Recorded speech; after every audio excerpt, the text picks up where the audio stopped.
Christmas and happy holidays, whatever you guys are celebrating today. Hope you guys are having a great holiday season regardless. Today we're going to have a Christmas video for you guys today. 3 True Disturbing Christmas Horror Stories Volume 2.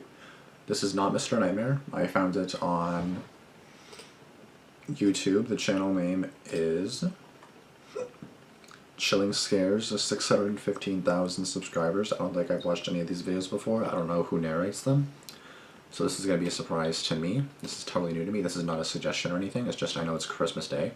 Which again, happy holidays, guys. I love Christmas and I love uploading on Christmas. I wish I could upload on Christmas Eve more, but I'm always busy the day before and everything. So unless I schedule videos on Christmas Eve, then probably nothing's going to come out. So I'm glad I got the 1.5 hour video out yesterday, but yeah, today I'm going to try to upload a bunch of videos for you guys, either suggestions or Damian or whatever, Christmas, anything like that.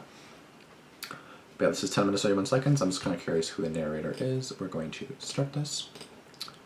And yeah, 3 True Disturbing Christmas Horror Stories Volume 2. Let's go.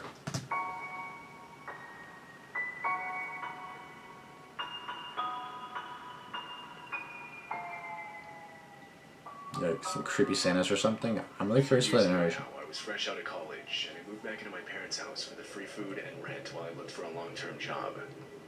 My parents lived in a very rural area. They were a good 60 miles from the nearest city, but I of course didn't have any other option.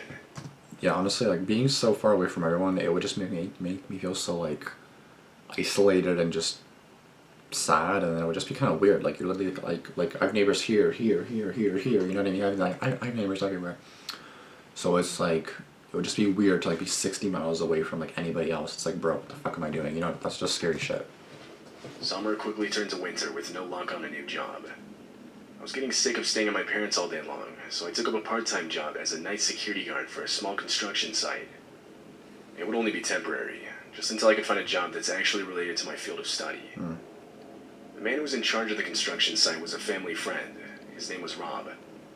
I didn't really see why he needed night security, seeing as we were in a very rural area where the crime rate is essentially non-existent. Just in case. Part of me thinks he just offered the job out of pity. Either way, I took it. It didn't pay well, but like I said before, it got me out of the house. I remember it was Christmas Eve. I was scheduled to work a night shift leading into Christmas morning. That sucks. All I ever really did for that job was sit in one of the construction trailers, just to keep watch on things, I guess. I'll be honest, I usually brought my DS and just played that all night. I mean, I didn't really have any set tasks I needed to get done or anything. You basically just have to make sure no one breaks in and do like frequent patrols, I guess. So, yeah, I mean, yeah, play games like do a patrol, play a game, do a patrol, play a game. I don't know.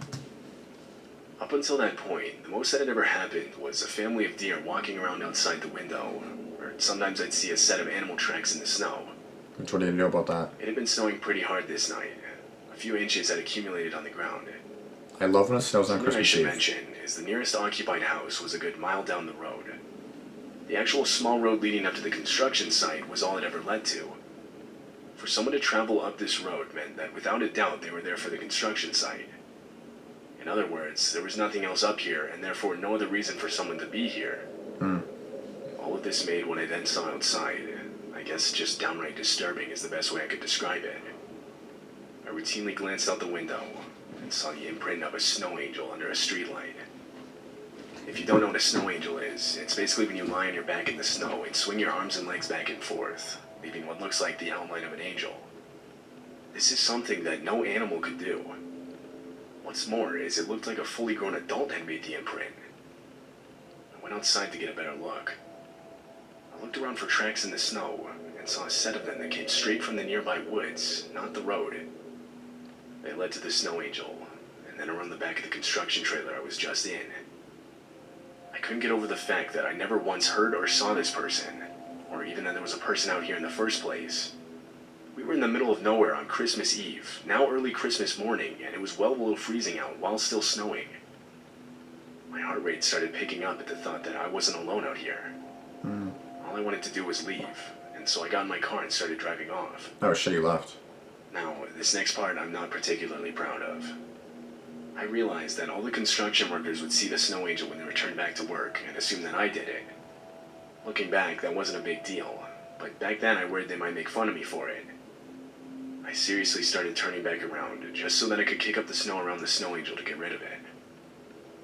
As the construction trailer came back into view, I noticed a figure standing at the front door. He was wearing all black with a ski mask on. I mean, you're security, so like, you're not really supposed to leave, especially when something sus is happening. Like, I'm a security guard, obviously not for any sites like this. It's just for a college, which is obviously more chill, and obviously stuff happens, but not like in the sense of like terrifying. Plus, you have like 3 other guards with you, even at nighttime. So yeah, you're never alone. He had his back to me with his hand on the doorknob. Luckily, I had locked the door, but it didn't even look like he was trying to open it. He just stood there, frozen, with his head down. Is he dead? I panicked and stepped on the gas to turn back around. On my way back home, I left Rob a voice message explaining what I'd just seen.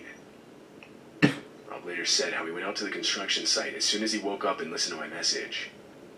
When he got there, there was nothing to see. Nothing was stolen, and what was left of the snow angel and footprints had been covered by more falling snow. Rob thought the guy was trying to rob the place, thinking no one would be there on Christmas Eve. And when he saw that I was there, he made a snow angel to try and scare me off. Which it worked. What I don't understand is, then why didn't the guy rob the place when I left? I also just don't understand why his footprints came from the forest.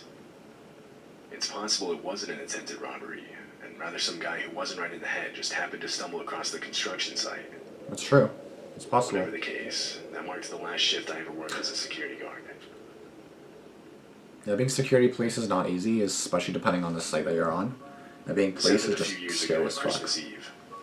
I was 24 years old, and because of my financial situation at the time, I couldn't afford to travel and see my family for the holidays. It wasn't all bad, though. One of my close friends offered to have me over for a Christmas dinner with his family. That's good. It went good.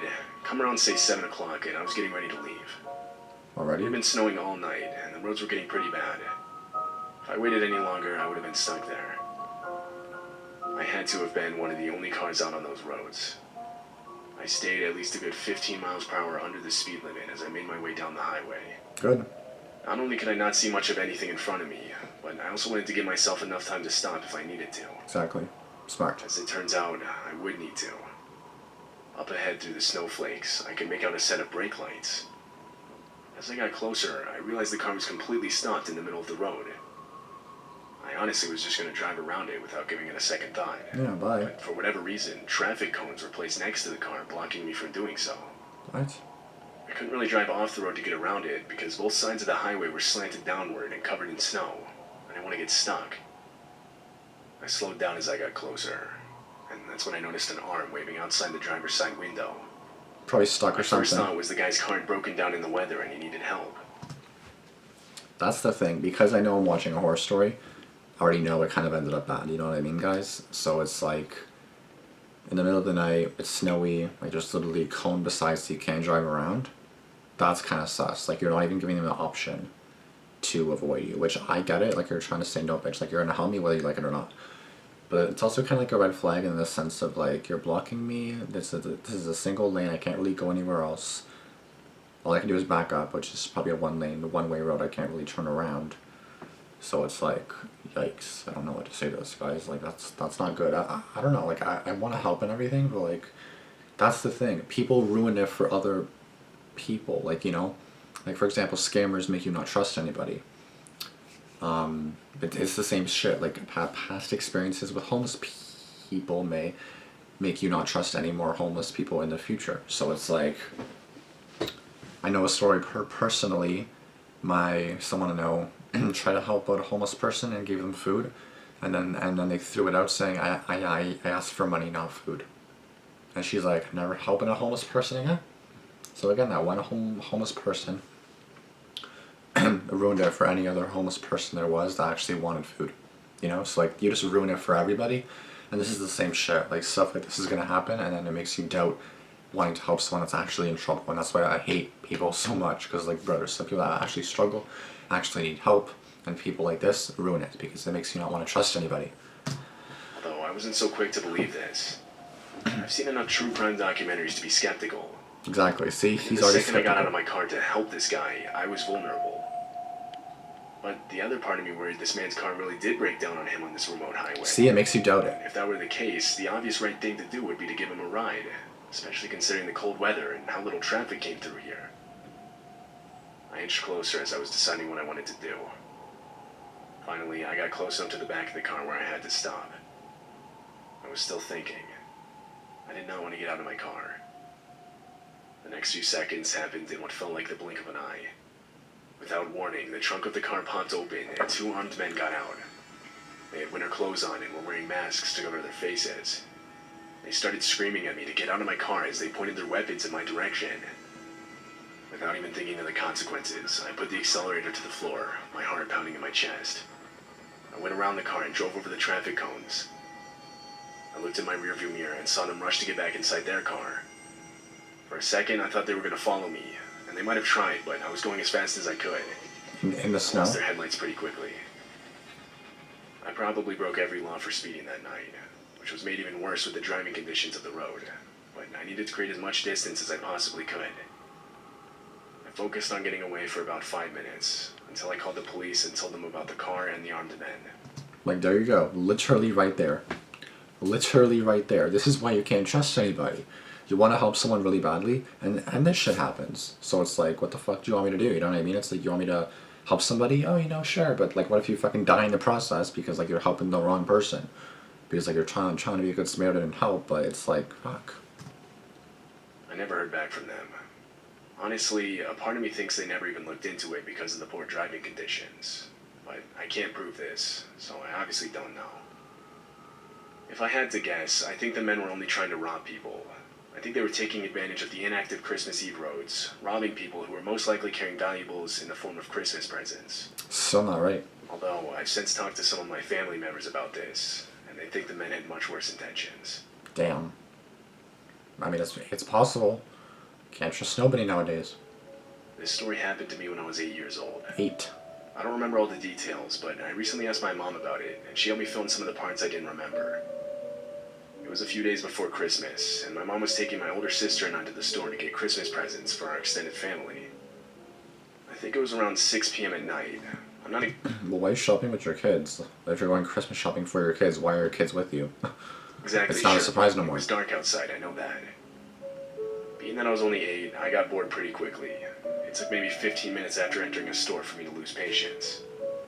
Fair enough. Inside one of the stores, I remember sneaking away from my mom and sister to go off and do my own thing.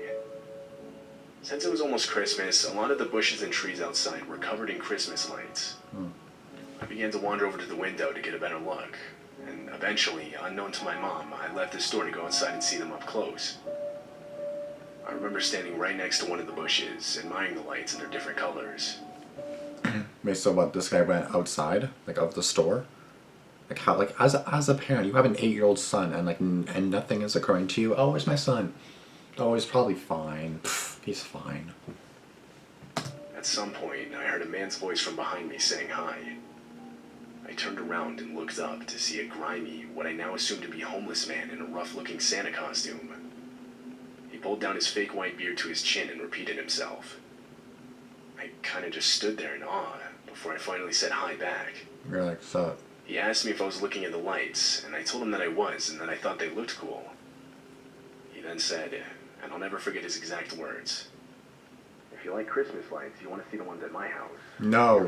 No, I don't want to see the ones at your house. That's a setup for like abduction, kidnapping, other stuff. No. No. Follow me, I'll show you. No. He reached down to grab my hand. I excitedly grabbed it and started walking with him. Oh. We made it maybe 15 yards out from the front of the store, when the bell indicating the store door had opened chimed out, followed by a scream. Okay, so this was still inside. Okay, so yeah, I guess it makes sense if there's like bushes or whatever around, but like a bush in the store, like I get it, like a Christmas tree or something like that, but it's like, I guess like a, okay, well that makes sense. Obviously he didn't go inside, they were still inside. Okay, cool. It was my mom. Oh, now you I notice. immediately felt the man's hand leave mine, and as I looked in his direction, I saw him full-on sprinting away from us without saying a single word. Yep. My mom ran over to me and practically dragged me back inside with tears forming in her eyes. It took me a few years to fully understand the danger I was in that night. My family still talks about it a lot. I don't like to, but every once in a while I think about it myself. Particularly how close I was to having my life completely changed or even ended in that moment. Yeah. If my mom didn't notice I was missing when she did, I likely wouldn't be here today. I mean, she should have noticed right away that you were gone. Like, I get that you're shopping and everything, but it's like, it's like your purse. Like, you don't leave your purse out of sight. Literally, same thing with a kid. I'm not trying to compare a purse with a child. I'm just saying that, like, I know my mom, for example, like, she's adamant on her purse. Like, she always needs to make sure it's on her. Like, she doesn't like putting it in the cart and walking away. She always has it on her person, which makes sense, because it's like anybody can just steal it, right? I'm just saying that's, like, the same thing with a child. Like, say your phone. Like, you're not going to leave it somewhere and then come back. Like, no, you're going to take it with you. You're going to make sure you have it. Like, do I have it? You know what I mean?